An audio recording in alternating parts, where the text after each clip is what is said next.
everyone, and welcome to the Educator Experience podcast. My name is Salli Carter, and I am the host of this fabulous space where we get to know our fellow educators from around the world. And now I'm purposefully using the term around the world because today's guest is somewhere out there in the world, possibly Japan, maybe. Keith McWhirter was an adjunct lecturer and coach at Queen's University Career Advancement Center. With over 25 years of experience across public and private sectors, he supported students interested in innovation, technology, and entrepreneurship. Keith is also a Smith Executive MBA alum. He taught business communications in the commerce program. And I'm using the past tense, if you notice, because he recently retired. And at the time of recording this podcast, which was actually a couple of months prior to what you're seeing right now, he had literally just retired and was packing up his whole house, sold it, got rid of everything to travel the world and live as nomads with his wife. How cool is that? I feel like since starting this podcast back in June, one thing I have learned about my fellow educators are they love to travel and they love to read. I love it. So this hopefully will connect with a lot of people. This episode is especially relevant for educators coming from industry or stepping into new teaching roles. Keith and I reflect on returning to school later in life. As I mentioned before, I went back to school at almost 40 and just started doing the things, navigating imposter syndrome and finding the balance between storytelling and edutainment in the classroom. And it's funny that the term edutainment came up again because my aunt Barb Carter and I talk about it in her podcast recently as well. Keith reminds educators that there's no single path into teaching or through it. This episode normalizes uncertainty, growth, and honesty, and offers practical reassurance for educators who are new, transitioning from industry, or rebuilding courses from the ground up. Before we get into today's episode, I really want to share something special that we are excited about here at the Educator Experience. We just recently launched the Educator Reflection Journal. Now, this thing is a purposefully designed 83-page guided journal, and it spans an entire academic semester, so full week by week. And in just a few minutes each week, it invites you to pause and reflect on what worked, where you adjusted, and what you're learning about your teaching literally as it unfolds. The prompts are intentionally transformational. They're designed to help you move beyond surface reflection and actually make sense of your practice so that by the end of the semester, you're an even more intentional, reflective, and confident educator. Along the way, you'll be tracking your progress, capture meaningful feedback and artifacts, and build a personal teaching repository of examples that you can draw on for interviews, reviews, promotions, and teaching portfolios without scrambling at the end of the term. Have you ever scrambled for when you're looking at different interviews and you're scrambling, trying to think of things? Everything will be in this journal. You won't miss a thing. If you're teaching a semester and want a way to learn from your practice while it's happening and not after it's over, you'll find this journal linked in our show notes. We're currently inviting a small group of educators to try it this term and help shape its future. We are really excited to hear your feedback and continue to make adjustments every single semester that it meets the needs of educators in our community. Now, without further ado, I am excited to share this particular episode with Keith McWhirter. Let's get to it. Being an educator is one heck of a lonely journey, but every step holds a story, an experience that shapes how we teach, learn, and grow. Welcome to the Educator Experience. I'm your host, Salli Carter, and together we'll explore the moments that define us as educators. Through authentic conversations and shared experiences, we're building a community that connects, reflects, and inspires, all while breaking down barriers in education, one story at a time. You are not alone. Let's grow together.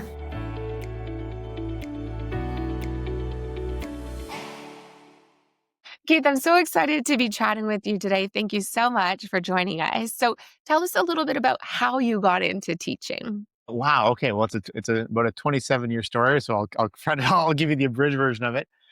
We got nothing but time. High school, off to university. My life thing was going to be hopefully in the medicine. So I studied life sciences at McMaster University. Had, sort of coasted through high school. Everything was pretty easy. Did my first year at McMaster. And then at the end of it, I had this agreement with the institution where I decided that I didn't want to go back and they didn't invite me.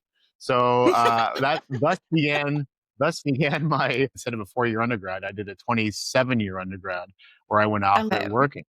So retail, no surprise with the amount that I talk, was sort of my jam and just loved it. And I was so lucky to have some of the best teams and bosses that gave me an education that I couldn't have got actually probably at a university. And then very fast forward many, many years while I was still in a retail mode, a role came up at Queen's University for their IT, central IT unit. And they needed someone with some really bizarre background, which I seem to have. It was like leasing and sales and communications and business development with some IT around there. And I was able to join the central IT group running their computer store, computer procurement side. So I did that for many, many years. And then the CIO offered me the opportunity to be, associate director of the CIO's office for Queen's University with only high school. But the team Yeah. was getting bigger and the jobs were getting bigger. So I was afforded the wonderful opportunity of doing my MBA. I did the executive MBA doing it while I worked and completed that.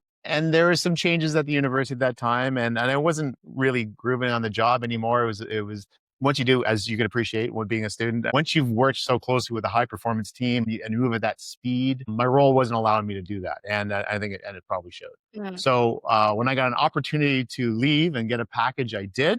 I didn't want to stay, and I don't think they wanted me to either. And then in my year off, I started thinking I wanted to get roles in IT again, but I'm a big fan of Simon Sinek, and finding my why is how I Yes. spent my time and getting to know what that is. And I realized looking back, I'm completely not technically trained. I took an HTML course back in 2002. I got a solid 73 on it. And that's it. That's my Boom. technical training. Over the decades, I've broken everything you can and putting it all back together. I learned a lot. I realized that what I liked about IT was it was solving problems for people, and just teaching them. I'm a connector. That's my jam. That's my LinkedIn headline is I connect Mhm. people to opportunities, knowledge, and each other. And throughout my career, I've always been doing that. IT was a great way to doing that. But then I really wanted to get helping people. And I wanted to have that direct Mhm. contact. It was the IT strategy wasn't scratching that itch. So I got an opportunity having my MBA now. It's not going off and, you know, being the next great thing at a bank or a consulting firm, or which are all wonderful things. But my MBA allowed me the opportunity in higher education to teach.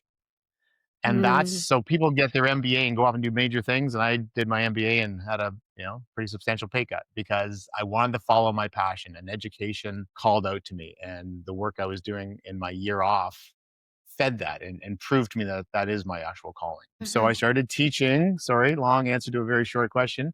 I started teaching at the local college, St. Lawrence College here in Kingston. I was teaching in the business analytics program to our international Cool. students. So these are students that are, a lot of them are coming to Canada with degrees already. And my role was to teach them communications and some technical background because I had that experience and how to use that in an academic setting. And then that morphed into teaching them innovation and change management. And I just absolutely love that being in front of these students and just hungry for information. I've given lots of talks Yeah. before, but when it's something that there's a degree at the end of it, a grade at the end of it, there's a knowledge that's going to help them in their career at the end of that, and they're an engaged group, class. Those are the best days, and I absolutely love for the first time ever. I like would drive maybe too quickly to work those days because I just wanted to get in front of that class. Oh. Once you brand changes and people understand what your why is, then opportunities start coming up. And that gave me the Mhm. opportunity then to start teaching at Smith School of Business in the Commerce program, which is a privilege. Was teaching business communication there. And since I was in the building every day, I applied for a role as a career coach. My train wreck of a resume. I know a few things about getting jobs. And then that morphed into more working with students. So I was teaching at the college, teaching at the university, career coaching. Those years teaching were great. The coaching side and the teaching side sort of work together so well because you really connect with the students at a one-to-one level that helps you in the classroom. And what you learn in the classroom Mhm. affects how support students by 100%. meeting them where they're at and getting to where they want to be. Yeah, and it really gives you a good perspective because when you're in the classroom, you really know what's happening. You really know what the needs are, as opposed to short meetings coaching, Yeah. shorter interactions. You have a really good vibe of where people are at, what they're coming with, and what's Mhm. not being said, I guess, right? 100%, 100%. And to that point, it's hard to teach communications one-on-one. When you've got a body of like 85 in front of them, it's a bit easier. You can help people move the yardstick. You kind of need a group to talk about communication because you're going to have the full spectrum in that class as well. And that's what life is, and that's what business is. So you sort of need that group thing to really help people understand, the not just the theory of communications, but what does that look like? Mhm. Let's everyone get up and today we're going to practice how to, greet each other and shake hands. It's a whole back. This is all before COVID when it was much The easier. whole thing. But that type of thing, right? I loved it because it wasn't a theoretical topic. It's real world, and that's where I think what they saw in me and brought I me into love that it. role because I had again, I know a lot, but the reason I know a lot is because I made so many mistakes over the decades, and that's what I brought to it. Instead of a textbook, I brought sort of my scars. Yeah. Yeah, I love it. So, from your many years of experience, primarily in Kingston, it sounds like, is there something that Yeah. stands out that you'll always look back on and think, wow, that was a really big turning point or impactful moment? It was funny. So my previous the CIO of Queen's University, Bo Schneider, a near and dear friend who just recently retired from his role as the CIO of University of Toronto. Had lunch with him yesterday, and we've had that a similar question. And on a professional level, working with Bo and having him be a great boss, colleague, and mentor, the aha moment was he saw that I was maybe not in the right role. We worked Mm, great together, but he knew when I was operating my best, when I was in my flow state. And it wasn't the role that he had me in there. And there wasn't a role he could put me in there.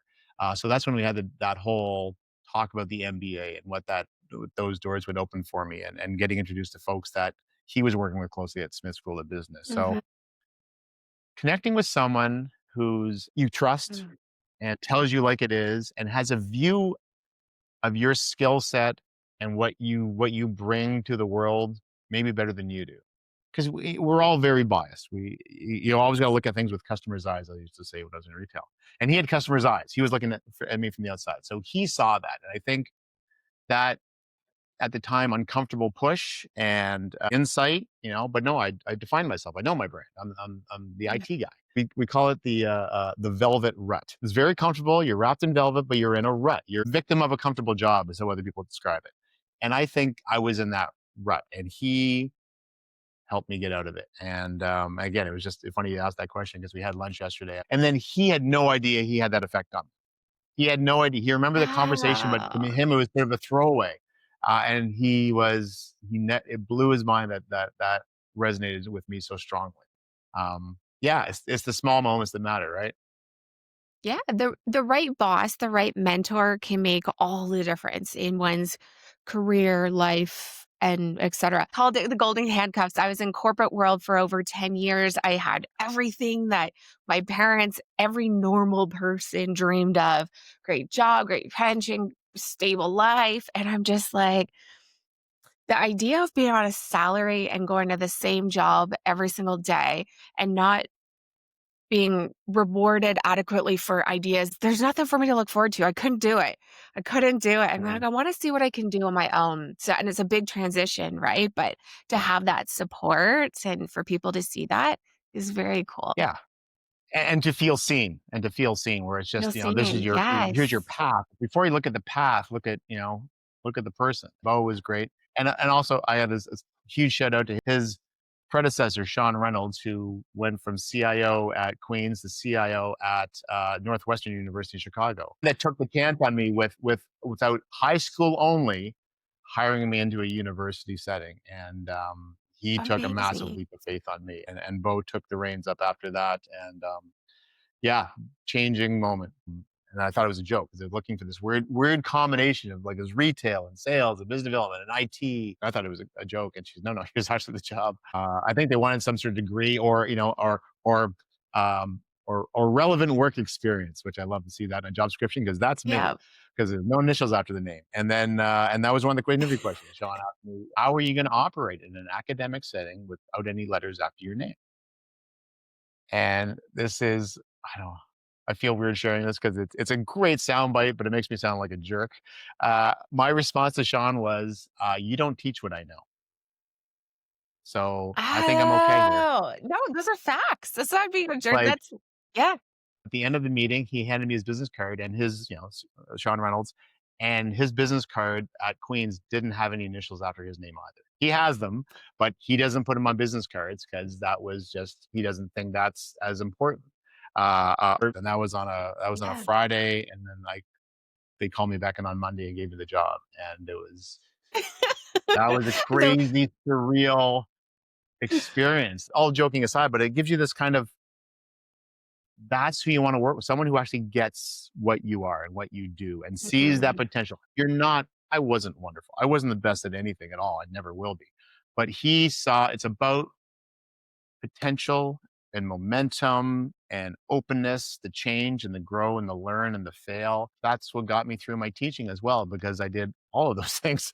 There are no small, moments. There are no small lessons either. So you just got to listen yeah, for them. so true. So how about teaching then? Is there anything that stands out? Because I don't think you and I had time to kind of go into it after we pressed record, but you have just retired. Congratulations.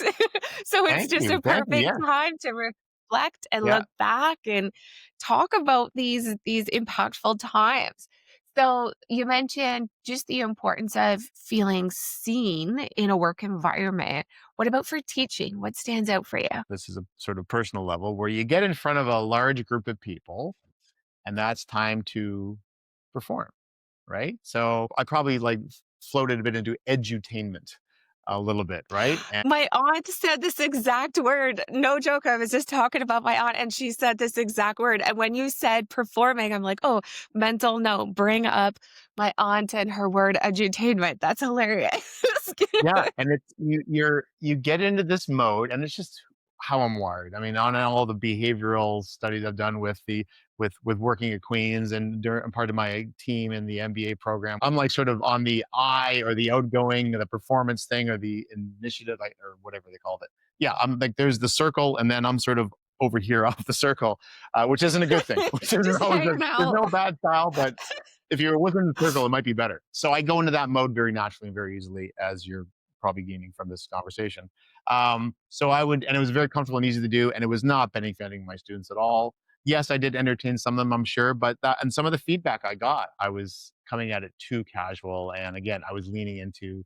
I wasn't adjusting my communication. For someone who's teaching business communications, I was Mhm. doing a crappy job. Overall, everything was very positive, and I was invited to come back several times and do more. But you get even a couple. If there's like 3 people out of 85 that are just not happy with it. I mean, it's like that's all I focus on, and it's not about memorizing a textbook and just doing throwing a word salad at them as well too. It's really, again, this is where the coaching came in, where working with them one on one, finding out what their questions are. For better for worse, I had 27 years of this type of experience before, and they can't get that in a textbook. Not that these are the best stories in the Mhm. world, but it's some yes, there's a textbook we can lean on and do exercises, and we can do case studies and so forth. But I'm kind of a walking case study for better for worse on many different levels. So I shared those stories with them, and I put more of Yeah. Yeah. myself, how others saw me. I was instead of being the showman, it was more of the opening my stuff and telling my stories and my failures, demonstrating in front of the class what communication can be and could be, and ways to approach it. It's not about impressing anybody. And that goes for being a Mhm. 17-year-old first year student or a 47-year-old MBA student. Um, yeah, so that was the biggest aha moment. Just dialing it back, being honest. They're human beings. They're not an audience. They're Yeah. students. You're surrounded by some of the smartest people you're ever going to meet in your life, and respecting that and honoring that, and not to just entertain them, but Mhm. you know, giving them some value, proper value that they deserve. I'm aligning with what you're saying in terms of when I first started teaching almost 10 years ago, it was like I was trying to be perfect. I was trying to get everything right, not say the wrong thing, Mhm. always be on, pretend I've never failed, all of these things, right? Meanwhile, I was asked not to come back to university when I was 19 because apparently you have to go to your classes in Right? order I to I didn't pass your who knew? they never told me that Who either. right? I did not get that memo. And so my path has been like yourself. Like I went to grad school at 46, and took a very different path and went back to school and reconnected with everything. But I had a lot of life experience, a lot of business experience, which was why I was continually hired as an expert. According to I would never Mhm. consider myself an expert in anything other than bad jokes, but total Yeah. expert. But then to have that education align with that helped me feel a little bit more comfortable in front of a classroom too. Some of my best connections are from sharing in business classes, the amount of times that I've failed and how I've learned and how I've grown from those experiences and what those taught me. And that life is just it's about that growth, right? About that learning curve. And I Mhm. can't even imagine can you imagine if we took like a video of when we first were teachers and to look Oh, yeah. back on that and oh my, I'm just thinking of this right now, how bad it would be. Gosh, and yeah, it would be bad. It would be bad Yeah, for yeah, me. I yeah, yeah, I'm gonna try and forget those forget those days. It's yeah, Right? but, you get this whole it's like anything else, I guess. You sort of have this game plan, eh, you know what you think you're gonna do, but then you settle in your natural state, right? I think it's like, Yeah. as like Mike Tyson, what was his quote? It's like, "Everyone has a plan until you get punched in the mouth." And then and then Yeah. it's like Yep. you think you know how you're gonna do that. You're in the ring and you get not that I'm a big boxing fan at all. But that's the analogy is perfect. You're in the ring, you got your plan, you got your coach, you got this stuff, all of a sudden, bam, and like, oh my and now Yeah. you're just trying to survive. And yeah, as sometimes in our professional careers, sometimes we experience that hit. And we default to it's not that we get scared, we default to our comfort zone. The lesson is that no matter what you gain a professionalism around teaching and you stick to Uh, the plan. There's a syllabus for a course for a reason because that there's a plan. It's okay to yeah. deviate from a plan as long as you have a plan and putting more effort into that and honoring that Yeah. document, which is someone described to me when I was sort of going off and meandering, is that your syllabus is a contract that you have with your students. So do not breach your contract. Mm. That's what they need to come away with. And it's like, and not to make it very transactional, but that really resonated with me. I love it. I love that. So, what you were saying, a syllabus is a contract between you and your students. Currently, I'm teaching a third year communications new media course Oh that I wow. was hired for 2 days before it started. And Nice. the lady, which welcome to contract world, right? It happens. Yeah. They're like, Mhm. Sally, I'm just on everyone's speed dial as like the last person. Oh my God, someone just bailed. Let's call Sally. She'll say yes, right? Yeah. And I had time. I teach communications, but more of the practical business side. And this was more critical analysis, critical thinking, really neat course. And I'm like, okay, cool. It looked awesome until the former instructor sent me her syllabus and her course outline. And it was what she actually did her PhD on. And she included it in throughout her teachings.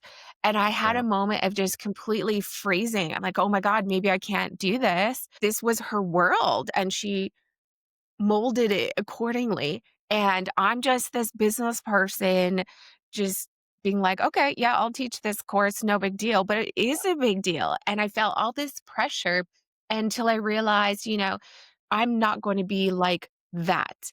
I can still have my contract with the student, but do it my own way. I made the joke that I just got the course a couple days ago and had a little freak out. Like I was honest with them. I said, the teacher before, this is her jam. Like it's incredible. But I am a business person and I view things a certain way. And that's who I am. So that's how I'm Yeah. going to interact with this course and have really cool conversations in addition to it. It took me a little bit to really find my footing and be comfortable Mhm. in saying that it's okay for me to do it the way that I Mhm. know best. And they're like, "Oh, what's a business person doing teaching this course?" And I'm like, "Well, we're lucky there is a course, first of all." Or else you would have been had to take something else. There are so many alignments, right? But I really had to get over, I guess, a bit of imposter syndrome a little bit for Huge, this huge. type of course and comparing how someone else did it to. And I was just actually thinking this morning because I taught it this morning, I'm like, I'm really proud of the direction that I'm helping the students with.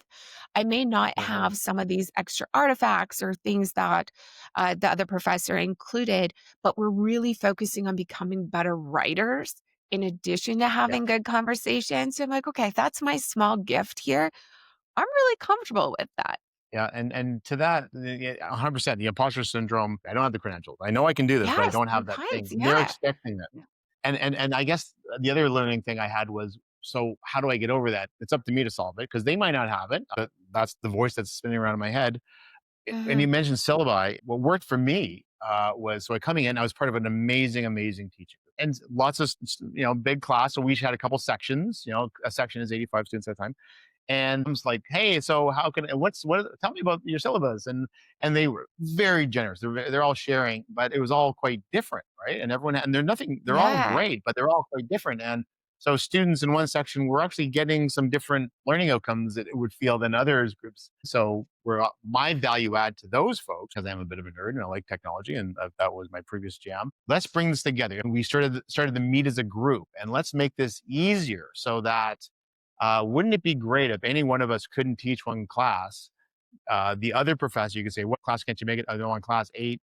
Great. And they knew exactly what it was. Everyone's going to teach in their own style. Hmm. That's the value out of the ad. But the core pieces, the gates that you're hitting at the certain times, ideally should be the same across different professors in the same syllabus. Hmm. Some people may not prescribe to that view, but I think it's in fairness to the students. The students are all, there's 500 of them in the class and taking the class 85 at a time. Yes, you're going to get the one quirky professor and you got Keith who won't shut up. But at the end of the day, they're all going to know the same thing and they've Yeah. gone through their journey. We owe them that. So I worked on, Hmm. okay, if you can share your syllabi with me, let's build a common one maybe, and I will put all that together and I will build it. Help you with the D2L stuff. And so that was my value add. I sort of went back into my IT thing and delivered and connected those people to each other. Something I experienced at the college, but I wasn't seeing it at the university level. There Hmm. are some differences there, as anyone who's taught at both can certainly appreciate. And while I'm doing that, the best way to learn something is to rewrite it and structure it and build it and rip it apart and Hmm. then try to explain it to somebody else. And did I get it right?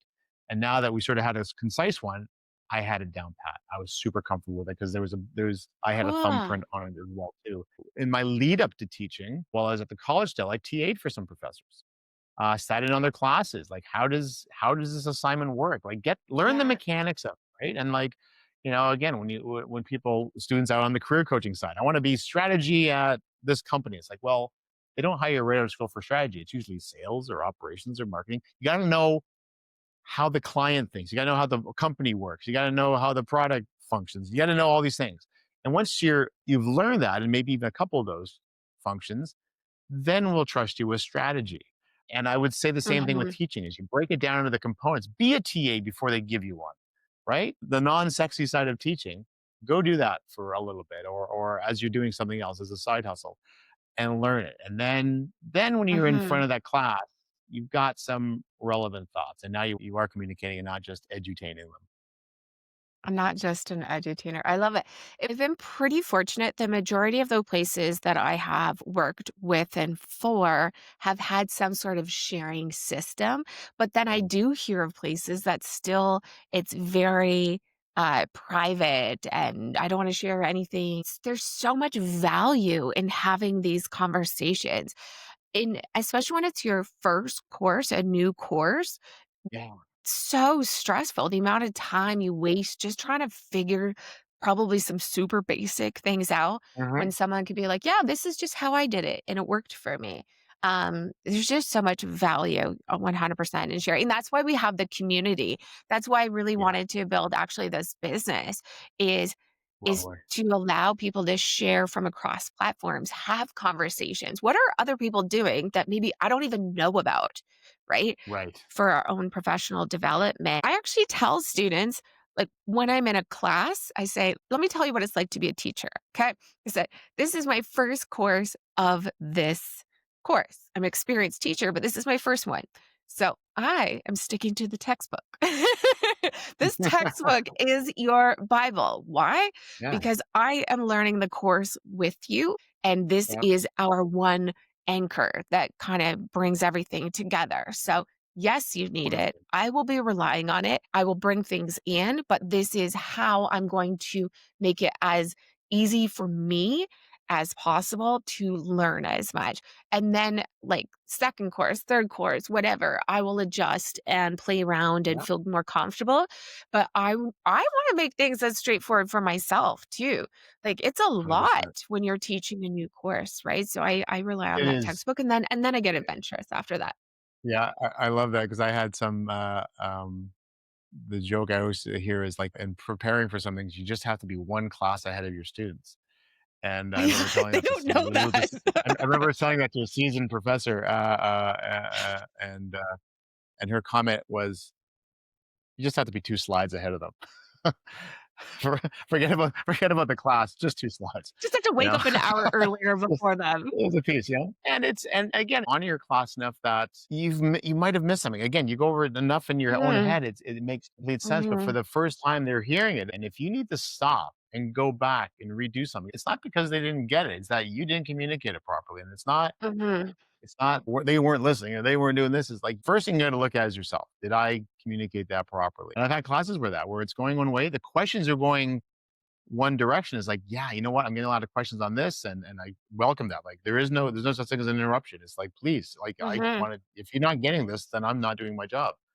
And the class had to go in a completely different direction, and we had had like a 10-15 minute breakout period, offer them all a bio break, and while I readjusted what I was going to be doing. It was a different order of operations, but it was like letting them, the future class is going to thank that class because their perception is my reality. Going into that class, my reality was a slide deck, but that changes, and you have to be open to that too. And it's not a bad thing. It Yeah. just then your confidence is the next, like that's a bit of a terrifying thing that happened in the moment, but your next session, your next class, your next semester, you're just I got it. I know it because this Yes. curriculum is partly built by the students now. Well, it's not built, but it's put in order. Again, it makes sense in my Mhm, lizard brain how to do it. But I have never been a second year university student, so I don't get to dictate how their brains are working and what's yeah, going on in that's their lives, fair. what's going on in other courses, and the weight that I'm putting on them. Yes, they're there to learn it. We're there to teach, but